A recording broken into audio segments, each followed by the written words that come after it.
se croit me sera toujours chère. Elle est gloire et victoire pour moi.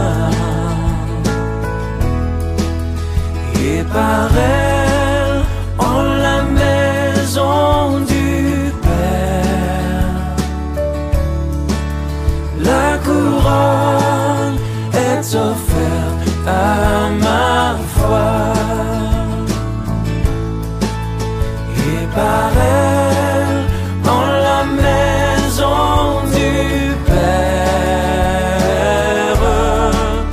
la couronne est offerte à ma foi.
ta grâce,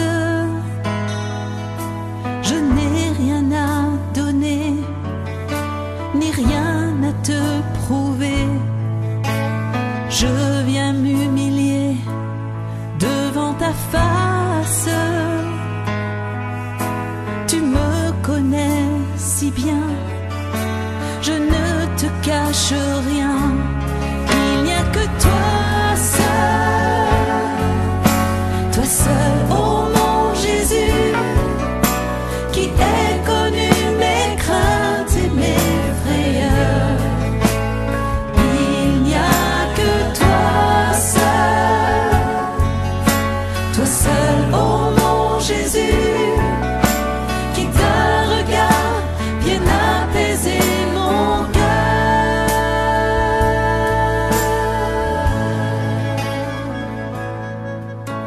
J'apprends à mourir à moi-même,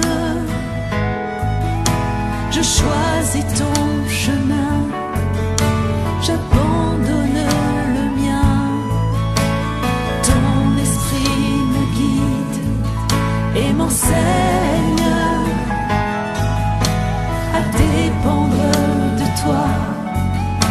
J'ai tant besoin de toi. Il n'y a que toi seul, oh mon Jésus, qui ait connu mes craintes et mes frayeurs. Il n'y a que toi seul, oh mon Jésus, qui d'un regard vient apaiser mon cœur.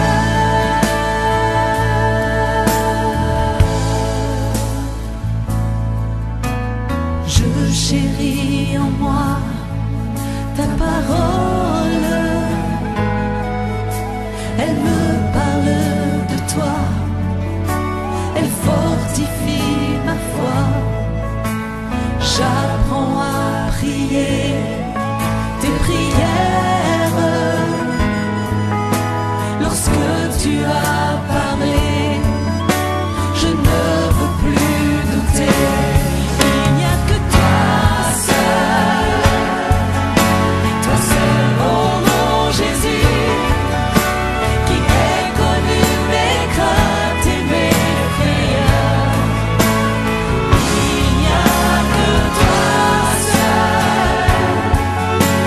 seul, oh mon Jésus, qui d'un regard vient apaiser mon cœur. Il n'y a que toi seul, oh mon Jésus, qui ait connu mes craintes et mes frayeurs. Il n'y a que toi seul, oh mon Jésus, qui d'un regard vient apaiser mon cœur.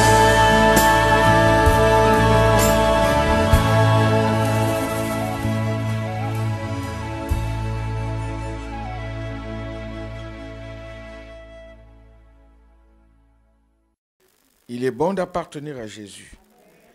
Il ne suffit pas seulement de louer Dieu, il ne suffit pas seulement d'adorer Dieu, il ne suffit pas seulement de glorifier Dieu, mais il suffit, ce que Dieu nous demande, c'est de le vivre. Vivre Christ. Et mon message ce matin, c'est comment marcher dans la sanctification. La sanctification sans laquelle personne ne verra Dieu. Et je vous assure qu'aujourd'hui, si on demande à tout un chacun de nous aujourd'hui, est-ce que nous irons au ciel, tous nous lèverons la main. Ici présent, parce que je crois que nous sommes enfants de Dieu et que nous lèverons tous la main. Mais il y a une chose que nous oublions, c'est que Dieu veut et désire que ses enfants que nous sommes, nous marchons et vivons selon ses règles. Il ne suffit pas seulement de dire « je suis enfant de Dieu », mais il suffit de dire « je fais la volonté de celui en qui j'appartiens ». J'ai des enfants, moi aussi. Si les enfants ne marchent pas selon mes règles, qu'est-ce qu'on fait? ils reçoivent une fessée ou une réprimande. C'est tout à fait normal. C'est tout à fait normal. Quand bien même ce pays ou ces pays occidentaux nous interdisent de donner des fessées à nos enfants, mais à un moment donné, on réprimande l'enfant. Alléluia. Et comment Dieu ne nous réprimanderait-il pas? Puisque lui-même il dit qu'il est notre Père. Et on va lire un passage, on va le lire. On va lire Hébreux chapitre 12, s'il vous plaît. Permettez-moi de ce que nous allons le lire à partir du verset 1er. Hébreux chapitre 12.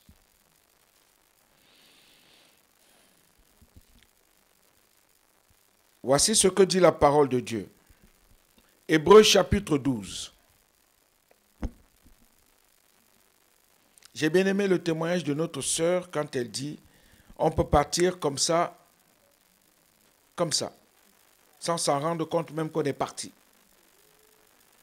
Mais si nous ne nous sommes pas préparés, si vous et moi, nous ne nous sommes pas préparés pour pouvoir entendre le Seigneur, notre Père, nous dire « Entre dans la joie de ton Père ou de ton Maître, bon et fidèle serviteur ou servante. » Ou plutôt, si nous entendons le Seigneur nous dire « Va là où il y a des pleurs et des grincements dedans. » Ça aussi, ça fait mal.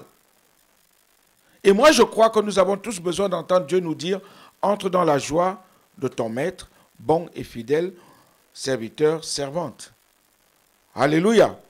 Hébreux 12. Nous donc aussi, puisque nous sommes environnés d'une si grande nuée de témoins, rejetons tout fardeau et le péché qui nous enveloppe si facilement. Le péché nous enveloppe si facilement. Et courons avec persévérance dans la carrière qui nous est ouverte, ayant les regards sur Jésus, le chef et le consommateur de la foi, qui, en vue de la joie qui lui était réservée, a souffert la croix, méprisé l'ignominie, et s'est assis à la droite du trône de Dieu. Considérez en effet celui qui a supporté contre sa personne une telle opposition de la part des pécheurs, afin que vous ne vous lassiez point l'âme découragée. Vous n'avez pas encore résisté jusqu'au sang en luttant contre le péché. Et vous avez oublié l'exhortation qui vous est adressée comme à des fils. Mon fils, ne méprise pas le châtiment du Seigneur et ne perds pas courage lorsqu'il te reprend, car le Seigneur châtie celui qu'il aime et il frappe de la verge tous ceux qu'il reconnaît pour ses fils. Supportez le châtiment. C'est comme des fils que Dieu vous traite. Car quel est le fils qu'un père ne châtie pas? Mais si vous êtes exempt du châtiment auquel tous ont part, vous êtes donc des enfants illégitimes et non des fils. C'est bizarre. C'est bizarre. Quand un enfant ne reçoit pas la correction ou la réprimande de ses parents, c'est comme un enfant et non un fils, mais un enfant illégitime. Il y a la différence. Enfant et fils. Enfant et fils. Et là, on n'est plus reconnu comme un fils, mais on est reconnu comme un enfant illégitime. Illégitime. Je continue. D'ailleurs, puisque nos pères, selon la chair, nous ont châtiés et que nous les avons respectés, ne devons-nous pas, à bien plus forte raison, nous soumettre au Père des esprits pour avoir la vie? Nos pères nous châtiaient pour peu de jours, comme ils le trouvaient bon. Mais Dieu nous châtie pour notre bien, afin que nous participions à sa sainteté. Il est vrai que tout châtiment semble d'abord un sujet de tristesse, c'est vrai, et non de joie, mais il produit plus tard, pour ceux qui ont été ainsi exercés, un fruit paisible de justice. Amen. J'ai mon fils, un de mes enfants, qui me dit souvent, papa, je remercie Dieu de ce que tu nous as corrigés. C'est vrai. Je remercie Dieu et je bénis Dieu de ce que, papa, nous avons connu la correction. Tu nous as tenus fermement. Mais quand on lâche et qu'on ne suit plus l'enfant, ça devient quelque chose de méprisant. Et là, l'enfant peut mépriser même ses parents parce qu'il fait ce qu'il veut. Et Dieu n'aime pas ça. Alléluia. Ce n'est pas de ça que je veux parler. Ça, c'est un autre sujet. Fortifiez donc, verset 12, fortifiez donc vos mains languissantes et vos genoux affaiblis. Et suivez avec vos pieds des voies droites, afin que ce qui est boiteux ne dévie pas, mais plutôt se raffermisse. Verset 14. Recherchez la paix avec tous et la sanctification, sans laquelle personne ne verra le Seigneur. Le verset 15 dit, veillez à ce que nul ne se prive de la grâce de Dieu, à ce qu'aucune racine d'amertume poussant des rejetons ne produise du trouble et que plusieurs n'en soient infectés. Amen. Seigneur, bénis-nous ce matin afin que ta parole ait de l'impact dans nos cœurs. Nous voulons la serrer dans nos vies afin de ne point pécher contre toi. Conduis-nous et que ton bon esprit, Seigneur mon Dieu, vienne encore ouvrir notre esprit afin que nous puissions garder ce que tu mets en nous aujourd'hui. Au nom de Jésus-Christ. Amen. Dans l'épître de Paul aux Galates et au chapitre 5, l'apôtre Paul dit ceci à partir du verset 24. Après avoir parlé des œuvres de la chair et du fruit de l'Esprit Saint, il dit au verset 24, « Ceux qui sont à Jésus-Christ ont crucifié la chair avec ses passions et ses désirs. » Et il va plus loin, il dit, « Si nous vivons par l'Esprit, marchons aussi selon l'Esprit. Et si nous ne vivons pas par l'Esprit, nous ne pouvons pas aussi marcher selon l'Esprit. » Et aujourd'hui, la Bible nous dit que la volonté de Dieu pour nous, ses enfants, c'est notre sanctification. Selon 1 Thessaloniciens chapitre 4, verset 3. Pour nous, c'est notre sanctification, sans laquelle personne ne verra le Seigneur. Si nous ne marchons pas et ne vivons pas dans la sanctification, nous ne pourrons jamais voir Dieu. On va comprendre c'est quoi la sanctification. Être sanctifié, c'est quoi? Être sanctifié, c'est être mis à part. Être sanctifié, c'est être consacré. Donc, ça veut dire que nous sommes déjà des consacrés au moment où nous acceptons Jésus-Christ comme notre Seigneur et Sauveur personnel. C'est que quelque chose se produit dans notre vie, c'est que Dieu prend vie en nous par son esprit. Et l'essence et l'identité de Dieu est en nous. Ce n'est plus nous qui vivons, c'est Christ qui vit en nous, dont toute notre vie ne peut être que pour la gloire de Dieu. Alléluia. Alléluia. La sanctification, c'est être mis à part, c'est être consacré, c'est être dédié comme sacré. Être dédié comme sacré. Sacré pour Dieu. C'est être vu comme saint. Ce n'est pas quand on est mort qu'on va nous faire des messes de sainteté. Ce n'est pas ça. C'est être vu comme saint. C'est que toute notre vie est une vie qui ne peut que glorifier Dieu. Alléluia. En effet, nous avons été sanctifiés par l'offrande du corps de Jésus-Christ, par le sang de Jésus et aussi par l'Esprit Saint. Hébreux chapitre 10, verset 10, vous pourrez le lire. Hébreux chapitre 13, verset 12 aussi. Romains chapitre 15, verset 16. 1 Corinthiens chapitre 6, verset 11.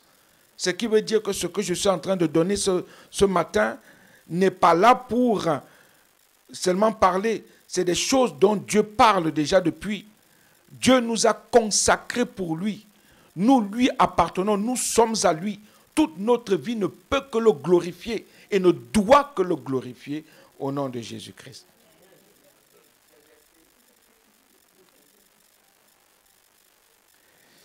Hébreux 10, 10, Hébreux 13, 12, Romains chapitre 15, verset 16, la première épître de Paul aux Corinthiens, c'est-à-dire 1 Corinthiens chapitre 6, verset 11. Amen.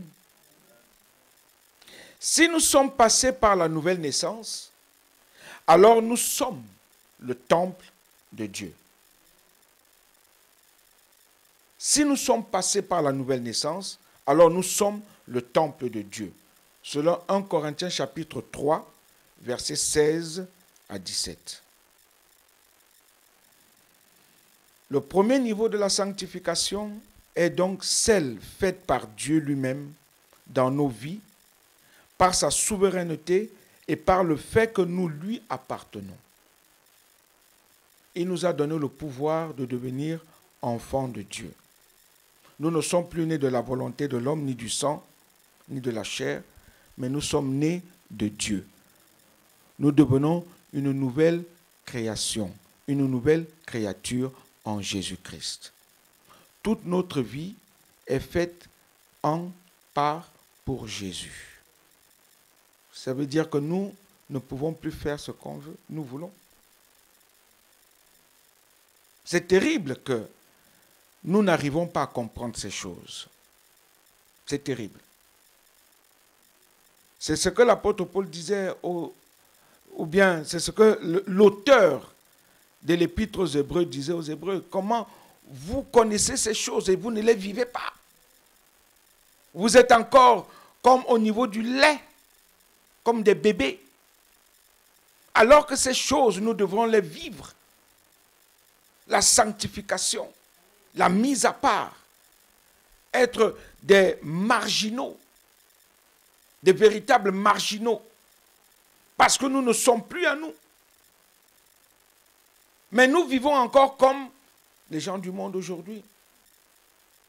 Nous avons encore leurs pensées, nous avons encore leur manière d'être, nous faisons comme eux, exactement.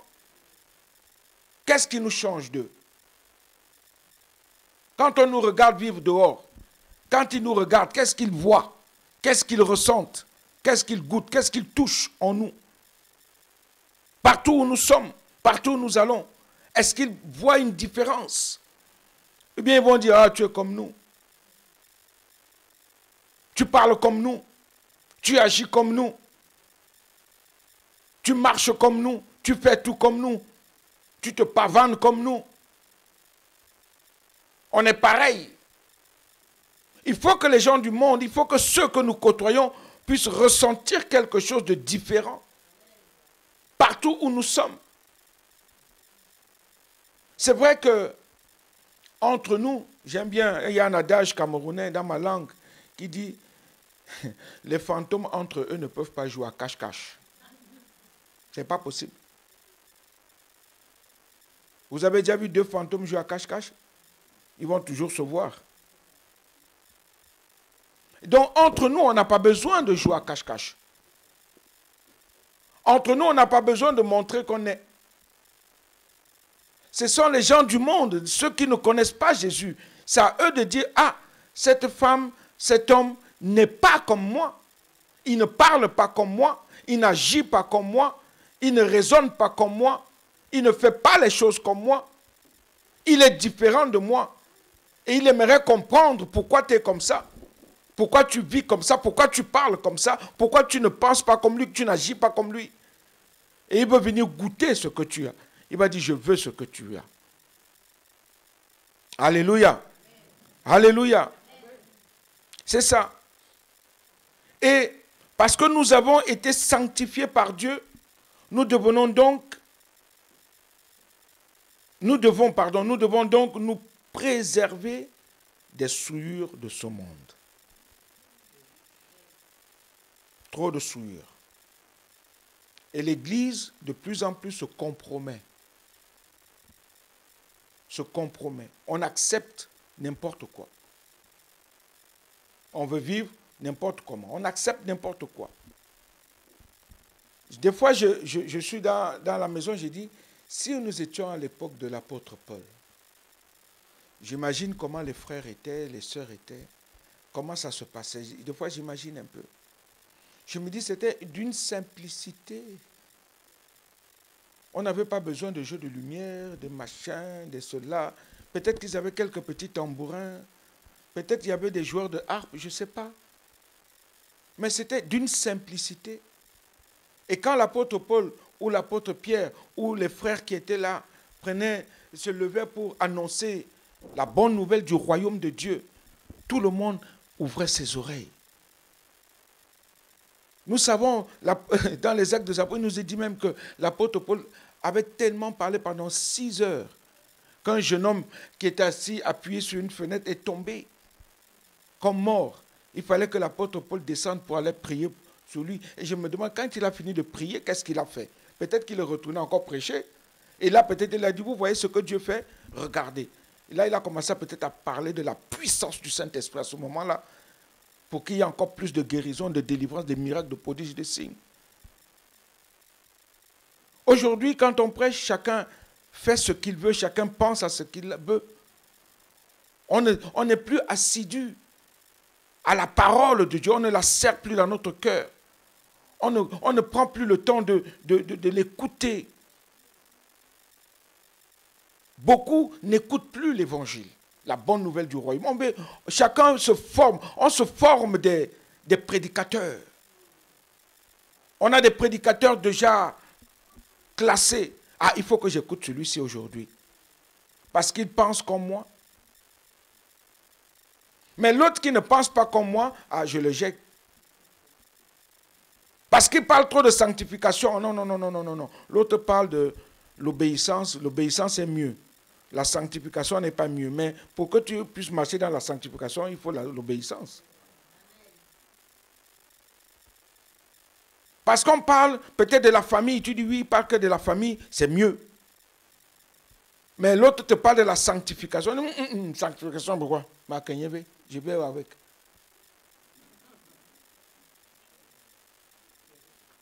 Beaucoup sont comme ça. La parole de Dieu, c'est la parole de Dieu, mon frère, ma soeur.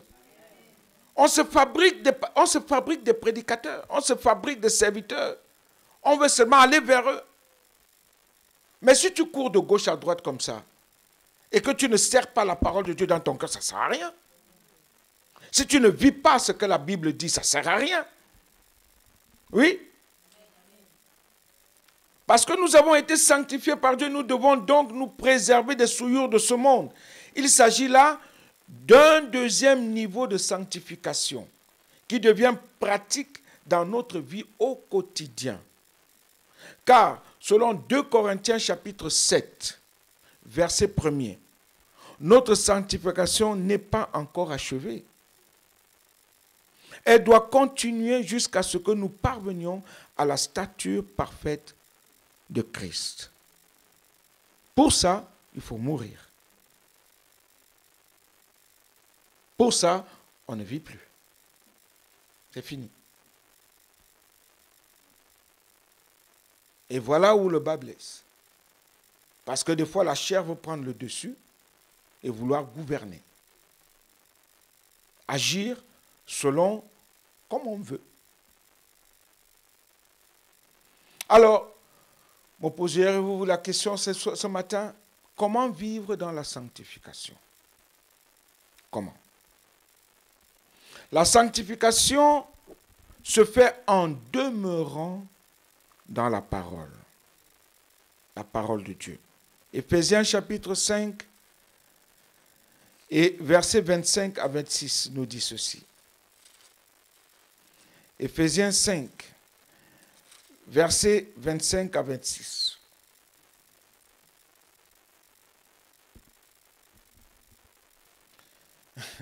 Je ne parlerai pas des couples, hein.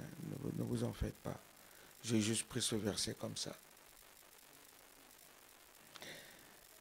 Marie, aimez vos femmes comme Christ a aimé l'Église et s'est livré lui-même pour elle, afin de la sanctifier par la parole, après l'avoir purifiée par le baptême d'eau, afin de faire paraître devant lui cette Église glorieuse, sans tache, ni ride, ni rien de semblable, mais sainte et irrépréhensible. Amen. Amen. Christ a aimé l'Église et s'est livré lui-même pour elle afin de la sanctifier par la parole, après l'avoir purifiée par le baptême d'eau.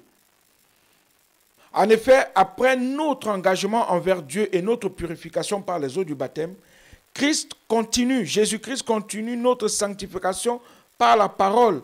Ça veut dire quoi? Ça veut dire que nous devons mettre cette parole en pratique continuellement. Quand la parole de Dieu te dit « aime ton prochain comme toi-même », si tu n'aimes pas, tu ne verras pas Dieu. Quand la parole te dit d'être rempli de joie, de paix, si tu n'as pas de joie et de paix, comment pourrais-tu te placer devant Dieu et dire « Seigneur, je t'aime » ? Comment? Comment pourrais-tu te placer devant Dieu et ne pas faire ce qu'il te dit? Il y a un passage que j'aime beaucoup et qui me fait souvent peur. C'est la prière que Jésus-Christ nous a enseignée. Nous l'aimons beaucoup, cette prière. Notre Père qui es aux cieux, que ton nom soit sanctifié, que ton règne vienne, que ta volonté soit faite sur la terre comme au ciel. Accorde-nous encore aujourd'hui ton pain quotidien. Pardonne-nous nos comme c'est une punition. Je vais vous dire pourquoi. Parce que nous nous limitons en disant « Pardonne-moi Seigneur ». Mais tu regardes l'autre, tu dis, lui là, jamais. Mais Dieu te dit, pardonne comme tu désires que moi je te pardonne. Est-ce que vous comprenez ça? Et vous savez, Jésus-Christ continue en disant, si vous ne pardonnez pas, vous ne serez jamais pardonné. Donc, tout le cinéma de prière que nous faisons, ça ne passe pas. Notre prière ne traversera jamais le plafond. Parce qu'il n'y a pas de pardon. Tu peux dire j'aime. Mais si tu n'as pas de pardon, ça sert à quoi?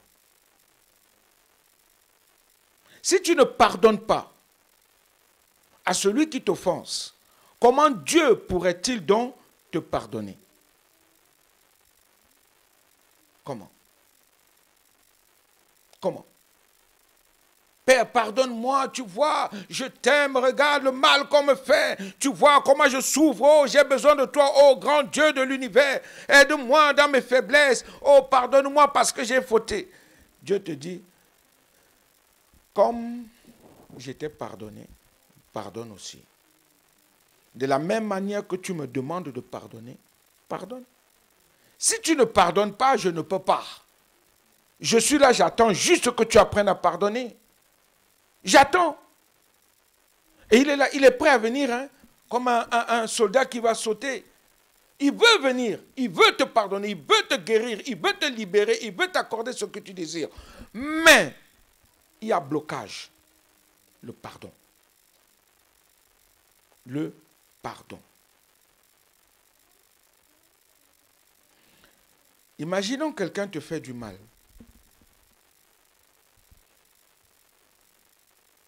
Tu sais que tu dois pardonner. La personne t'a fait vraiment très mal. Mais la personne essaie de revenir vers toi, mais tu dis, je ne te pardonnerai. Ah, de toute façon, tu ne changeras, tu es toujours pareil. Nous ne sommes pas Dieu pour juger et condamner. Nous ne sommes pas Dieu pour savoir ce qui est dans la pensée de la personne ou dans le cœur de la personne. Parce que vous ne savez pas ce qui joue dans le cœur de la personne, ce que Dieu est en train de faire dans la vie de la personne. Attention, quand nous commençons à dire, ah, de toute façon, tu ne changeras jamais. Tu te crées un propre jugement pour toi-même. Et des charbons ardents sur ta tête. Parce que quand tu dis, tu ne changeras pas, Dieu aussi te regarde et te dit, toi non plus. Toi non plus, tu ne changeras pas. Parce que tu n'arrives pas à pardonner. Tu n'arrives pas à reconnaître que toi-même, tu es fautive. La parole de Dieu, elle est oui et amen. Hein? On la prend ou on ne la prend pas. Soit on la rejette, soit on la prend, on la garde. On la serre dans notre cœur.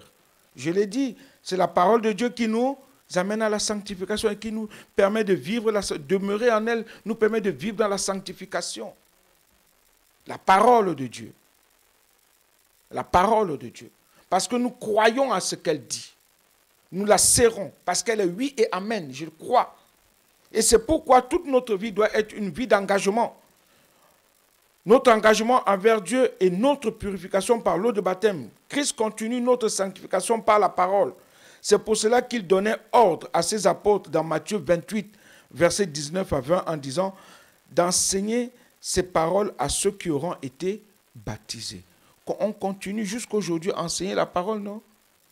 Après l'eau de baptême, on continue. On ne vit plus pour nous-mêmes, mais on vit pour cette parole. On la met en pratique pour faire la volonté de Dieu et laisser Dieu nous guider. Dans 1 Timothée chapitre 4, verset 5, il est dit que tout est sanctifié par la parole de Dieu.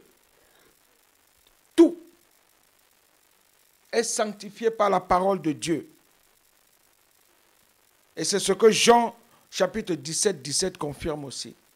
Tout est sanctifié par la parole de Dieu. Demeurer constamment dans la parole de Dieu n'est pas une option. Ce n'est pas une option, mais une obligation de demeurer dans la parole de Dieu. Ceux qui ont de rares liens avec la parole de Christ, de Jésus, ne sont pas ses disciples, mais sont des visiteurs. Dieu nous invite à explorer sa parole tous les jours. Alléluia. Tous les jours. On doit la lire, on doit la méditer. Dieu veut nous parler. Mais si nous ne méditons pas la parole, si nous ne regardons pas, nous ne jetons pas nos regards dedans, comment est-ce que nous comprendrons ce que Dieu veut nous dire? Ce n'est pas un roman, la Bible. Ce n'est pas un roman. La Bible n'est pas un roman pour lire n'importe comment. C'est le livre de la vie. Lorsque nous passions le code de la route pour ceux qui ont des permis, nous faisons tout pour garder ce que nous lisons, non? Dans le code de la route. On regarde tout ce qui est là dans le code de la route. On garde ça afin de ne pas vivre après, quand on va conduire, de faire des erreurs. C'est la même chose pour la parole de Dieu, et même encore meilleure. C'est que Dieu veut que nous plongeons nos regards dedans et faire sa volonté. Et vivre comme lui, il le désire. Demeurer constamment dans sa parole. Oui. Nous sommes, ceux qui ne le font pas sont de simples explorateurs de la religion chrétienne. Il nous est impossible d'avoir une vie de sanctification sans relation étroite avec la parole de Dieu. Elle doit prendre vie en nous. Deuxièmement, la sanctification s'opère par la prière. 1 Timothée chapitre 4 verset 5. Tout est sanctifié par la parole et par la prière. La prière fervente du juste. Tout le monde peut prier. Hein? Tout le monde. Les démons aussi, ils prient. Hein? Je ne sais pas qui. Les marabouts prient, les musulmans prient, les catholiques prient, les protestants prient, les évangéliques prient, tout le monde prie. Mais quelle prière? Quelle prière? Oui. Un chrétien qui n'a pas une solide vie de prière est faible et est une proie facile pour l'ennemi de nos âmes. Une proie facile pour Satan. Et c'est comme ça que Satan s'infiltre dans les familles. Quand il voit une faiblesse, bam, il frappe. Tout de suite, homme ou femme. Et si on se laisse gérer par Satan, on est foutu. Parce que là, c'est lui qui prend contrôle, il s'assoit dans la maison. Et quand il est assis dans la maison, il dit, allez, dispute, allez, méprise, allez, un peu de haine, allez, un peu de jalousie, allez, un peu de querelle, allez, un peu de haine, allez, un peu de machin. Et il assis, rigole, ha ha ha ha ha ha. Et on accepte ces choses. On ne réfléchit pas. On ne réfléchit pas. En disant, hé, il est venu. La parole de Dieu me dit que je dois serrer la parole de Dieu dans mon cœur. La parole de Dieu me dit d'aimer. La parole de Dieu me demande de pardonner. La parole de Dieu me demande de faire la volonté de Dieu et non celle que l'ennemi vient m'imposer. Suis-je réellement le temple de Dieu? Alors je ne me laisse pas. Je ne laisse pas un homme venir m'imposer ce qu'il veut dans ma vie, dans mon foyer, dans ma famille. Au nom tout-puissant de Jésus-Christ. Il nous est impossible d'avoir une vie de sanctification sans relation étroite avec la parole de Dieu et la prière. Oui, la Bible nous dit de prier sans cesse. Selon 1 Thessaloniciens chapitre 5 verset 17, priez sans cesse.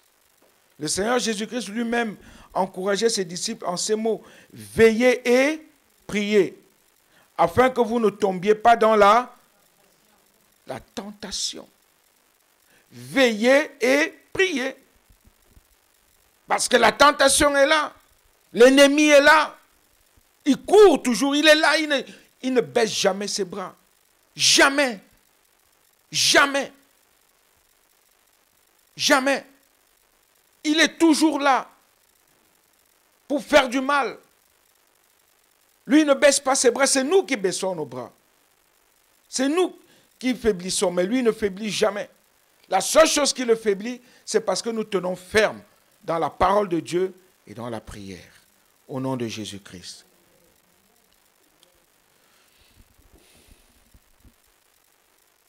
L'esprit est bien disposé, mais la chair est faible, nous dit Matthieu 26, verset 41. C'est donc par la prière que nous pouvons vaincre les multiples tentations qui nous envahissent chaque jour. Il ne suffit pas d'être motivé pour abandonner des choses. Il faut aussi en avoir la force. Alléluia. Ce n'est pas la motivation de dire je veux arrêter ça aujourd'hui. Ce n'est pas ça. C'est comme quelqu'un qui veut arrêter de fumer ou bien de boire des alcools. Aujourd'hui, j'ai décidé, je ne bois plus. Mais si celui à qui tu es relié ou qui vit en toi, tu ne lui fais pas confiance, ne lui donnes pas tout, comment peux-tu abandonner? Ce n'est pas possible. C'est à travers la prière que nous accumulons la force nécessaire pour tenir ferme aux ruses du diable. Je vais plus vite. Troisièmement, la sanctification s'opère en s'éloignant des choses du monde. Alléluia. J'ai bien aimé le témoignage de notre frère tout à l'heure, quand il a écrit sa lettre au procureur de la République. Il dit, j'étais et je ne le suis plus. Parce que quelqu'un m'a changé. Quelqu'un qui est capable de me changer. Quelqu'un qui est capable de me délivrer. J'étais. Mais depuis que je l'ai reçu, je suis devenu un autre. Alléluia. C'est ça. J'étais. C'est mon passé, oui. Mais vous n'allez pas me condamner à cause de mon passé. Parce que quelqu'un d'autre a pris mon passé. Quelqu'un d'autre a effacé mon passé. Mon passé n'existe plus. Je vis au présent et au futur. J'avance parce que mon passé est effacé. Il n'y a plus de condamnation pour moi. Il n'y a plus de condamnation pour toi, mon frère, ma soeur. Plus rien ne peut te condamner parce que quelqu'un est mort pour toi. Quelqu'un a payé le prix pour toi. Quelqu'un a accepté de porter ton passé, ton présent et ton futur. Jésus-Christ. Est-ce que vous comprenez cela? Oui. en s'éloignant du monde. J'étais dans ce monde-là. Je vivais de ces choses de ce monde-là. Je vivais les vices de ce monde. Mais quelqu'un m'a libéré. J'ai payé. Vous ne pouvez plus me condamner parce que j'ai payé. J'étais en prison. J'ai payé. Mais c'est fini, vous ne pouvez plus. Est-ce que vous voyez comment le monde est double? Il a payé. Mais on dit non, tu as payé, mais tu n'as pas droit. Mais Dieu dit, moi j'ai payé et j'ai effacé. Alléluia. Est-ce qu'on peut acclamer notre Seigneur? J'ai payé et j'ai effacé. La feuille est vierge. Et le procureur a compris.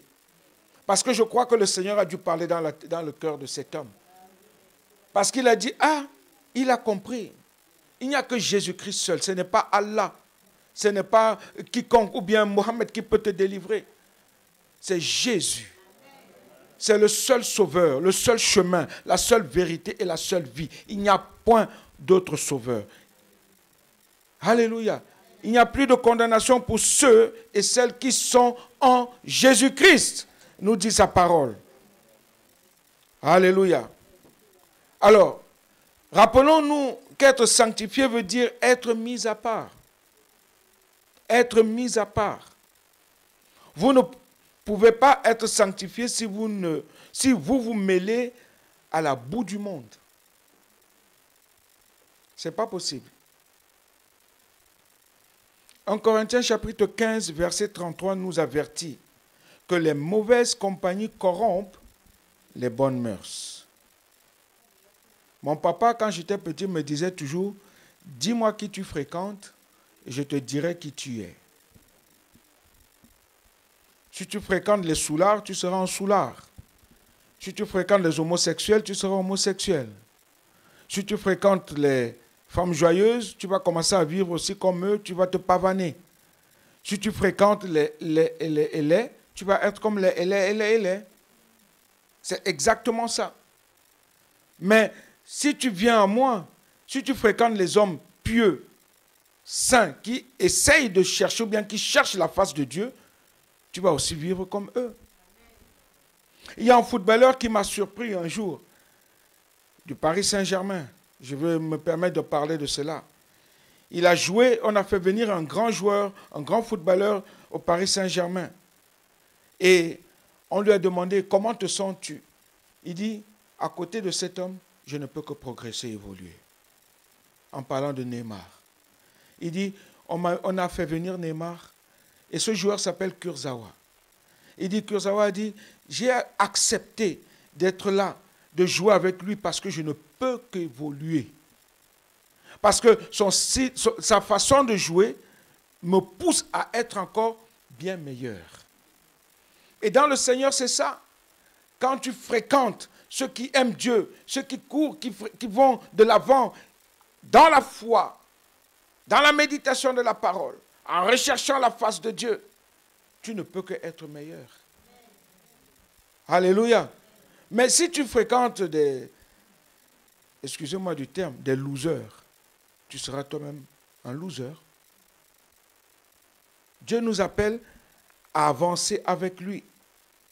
Oui, les mauvaises compagnies corrompent les bonnes œuvres. Il est impossible de vivre dans la sanctification en ayant des amis mondains, des amis du monde. Ce n'est pas facile. Tu ne peux pas. Tu ne peux pas vivre la vie chrétienne si tu as des amis du monde. Ce n'est pas facile. Et en continuant à embrasser les pratiques mondaines, que ce soit dans la musique, dans les réseaux sociaux, dans le cinéma, etc., etc., etc. Tu ne peux pas. Tu ne peux pas. Tu ne peux faire que la volonté de Dieu si tu veux vivre. Vous savez, je le donne toujours cet exemple.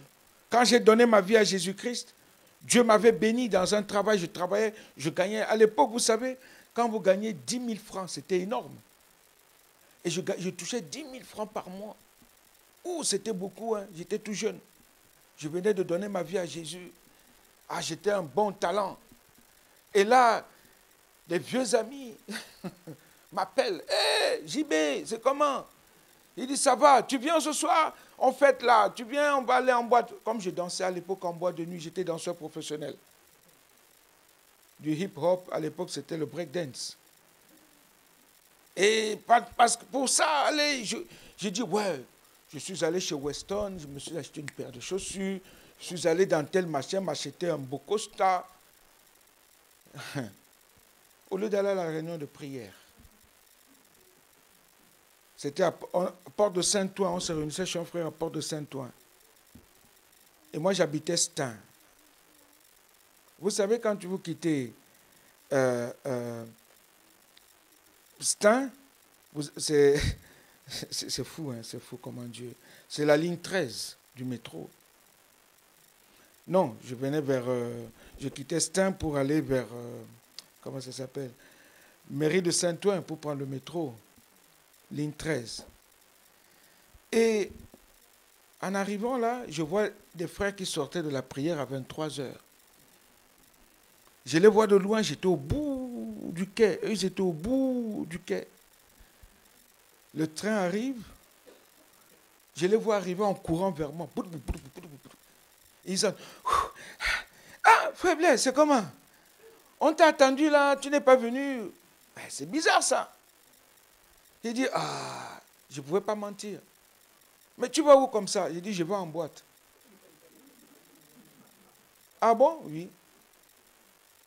Vous savez, il y a quelque chose qui est merveilleux. C'est la confession de foi. Nous confessons des choses devant Dieu. Tu dis, Seigneur, je t'appartiens. Seigneur, ma vie est à toi. Nous l'avons confessé. Dieu voit et entend. J'ai confessé. Seigneur, ma vie, je te la donne. D'accord. Mais tu vas aller en boîte. Tu vas où? J'ai dit, ah, à l'époque, il y avait le Grand Rex qui chauffait à Paris. Il dit, ok. Les frères sont là, ils me disent, voici ce que nous avons lu.